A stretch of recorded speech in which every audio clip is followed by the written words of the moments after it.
तर होळकरांनी या रायगडावरच्या शिवसमाधीसाठी देणगी दिली. इथून होळकरांची इन्व्हॉल्वमेंट ह्याच्यात सुरू होते. वाघ्या कुत्र्याचं प्रकरण हे शिवकालीन आहे.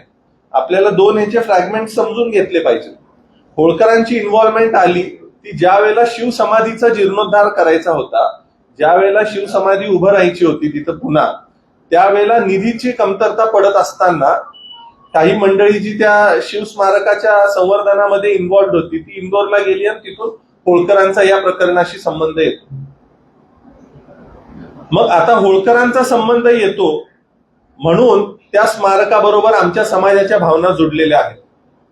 आणि कुठल्याही समाजाची भावना असताना त्या भावनेचा अनादर करून काही लोक जर त्याच्या विरोधात स्टेटमेंट्स देत असतील तर हे खपून घेतलं जाणार नाही. त्यामुळं मला या माध्यमातून हेच सांगायचं आहे की सर्वच गटाच्या दोन्ही बाजूच्या संघटनांनी, सगळ्या वेगवेगळ्या लोकांनी जे आज ह्याच्यावर बोलतायत, मग ते कुणाचे पॉलिटिकल इंटरेस्ट असतील, कुणाचे पर्सनल इंटरेस्ट असतील, ह्याच्यात मला पडायचं नाहीये, पण कुणाच्याही भावना दुखावणार नाहीत आणि सामंजस्याने या महाराष्ट्राची सामाजिक विण डिस्टर्ब होणार नाही या दृष्टिकोनातून ह्याच्यावर चर्चा झाली पाहिजे हे माझं मत आहे.